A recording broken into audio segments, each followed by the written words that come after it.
Assalamualaikum warahmatullahi wabarakatuh. Perkenalkan, nama saya Erlangga Al-Mahmud, NPM 210203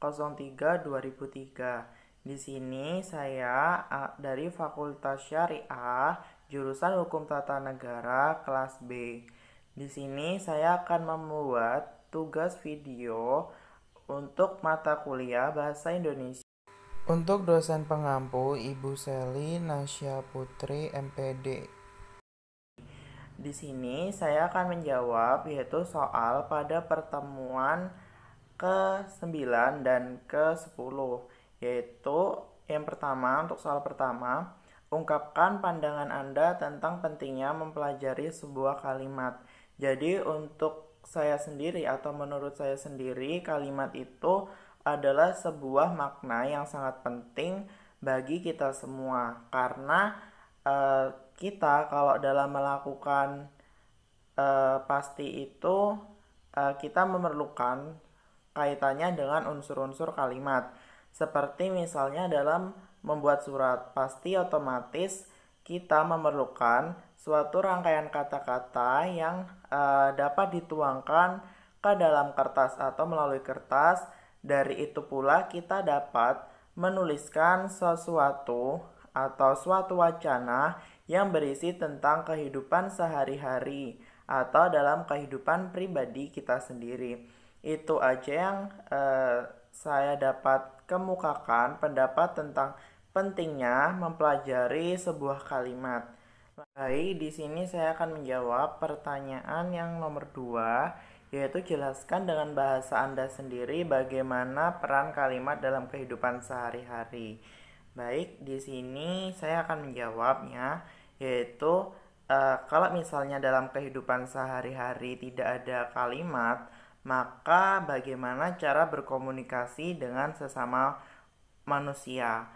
Karena kalau misalnya kita tidak dapat berkomunikasi atau berbicara, maka kalimat itu artinya dia tidak ada. Jadi kalimat itu sangatlah penting digunakan dalam kehidupan sehari-hari. Itu menurut pendapat saya sendiri. Di sini saya akan menjawab soal yang ketiga, yaitu ungkapkan pemahaman Anda tentang manfaat kalimat efektif. Jadi kalimat efektif ini memiliki manfaat utama, yaitu membantu proses kita dalam berkomunikasi menjadi lebih efektif. Jadi yang pertama itu manfaatnya menghemat penggunaan kata, jadinya tidak terlalu boros penggunaan katanya. Selanjutnya yang kedua, waktu yang digunakan dalam berkomunikasi itu menjadi lebih efisien. Yang ketiga, menata pola kalimat menjadi lebih padat. Yang keempat, itu tuh bisa membantu penataan pola pikir menjadi logis dan ringkas. Yang kelima, penyampaian gagasan itu tuh menjadi lebih mudah dipahami. Yang keenam, mengurangi tafsir ganda dalam penyampaian suatu gagasan. Jadi maknanya itu tuh tidak menjadi ambigu. Lanjut ke pertanyaan berikutnya, yaitu yang keempat, jelaskan secara singkat tentang ciri-ciri kalimat efektif. Jadi untuk ciri-ciri kalimat efektif ini ada 4 ya. Yang pertama adalah kesepadan struktur. Kepadaan struktur di sini adalah kelengkapan struktur dan penggunaannya.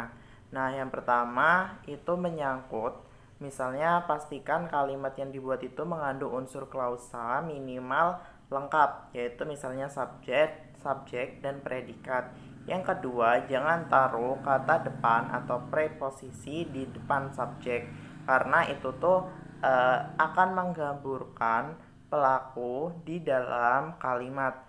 Nah, ini berikut contoh kalimat efektif dan kalimat tidak efektif. Contohnya yaitu hati-hati pada penggunaan konjungsi yang di depan predikat, karena itu akan membuat menjadi perluasan dari subjeknya. Contohnya yang tidak efektif itu dia yang pergi meninggalkan saya.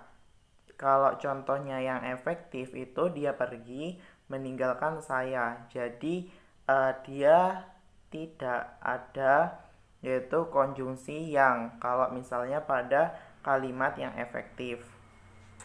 Dua, atau ciri-ciri yang kedua adalah kehematan kata.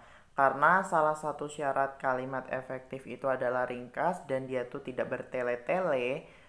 Jadi dalam penyusunan itu tidak boleh kata yang bermakna sama dalam suatu kalimat. Karena itu memungkinkan kalimat itu menjadi kalimat yang boros sehingga menjadi tidak efektif. Contohnya mengenai kesalahan dalam kata jamak dan sinonim yang menghasilkan kalimat tidak efektif. Untuk contohnya yaitu misalnya kata jamak, yaitu para siswa-siswi sedang mengerjakan soal ujian masuk perguruan tinggi. Nah, di sini ini termasuk contoh kalimat tidak efektif karena udah ada kata para dan siswa-siswi. Seharusnya hanya siswa-siswi saja itu sudah benar. Jadi yang kalimat efektif itu tuh yang efektif adalah siswa-siswi sedang mengerjakan soal ujian masuk perguruan tinggi. Nah, untuk ciri yang ketiga yaitu kesejajaran bentuk. Jadi ciri-ciri ini menyangkut soal imbuhan kata yang ada di kalimat efektif. Jadi pada intinya kalimat efektif harus berimbuhan paralel dan konsisten.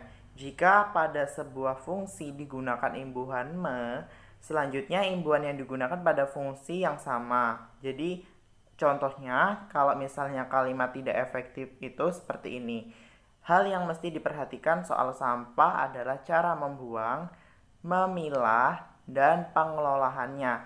Nah, ini kenapa tidak disebut kalimat efektif? Karena dia sebelumnya kan menggunakan imbuhan yaitu membuang, memilah, dan pengelolaannya. Jadi harusnya dia tidak pakai PE, tapi mengelolanya. Jadi untuk kalimat yang efektif itu seperti ini.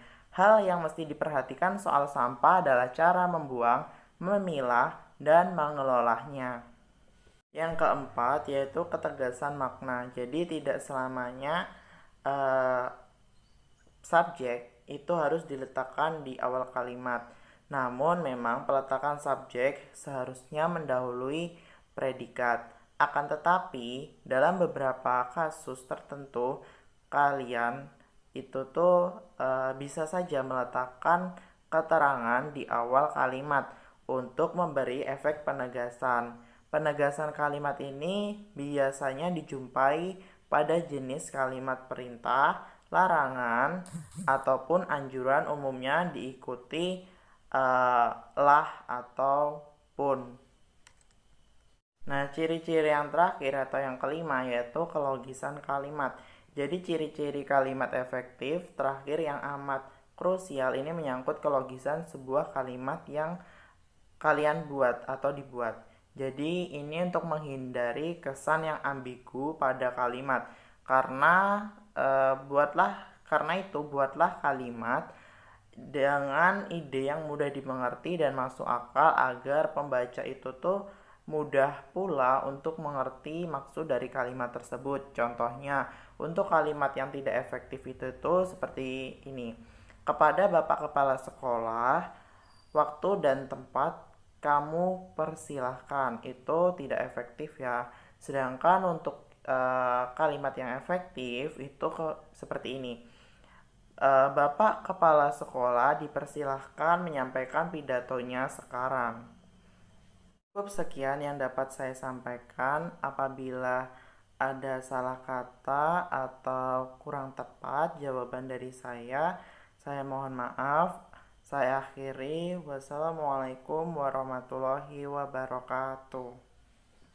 Terima kasih.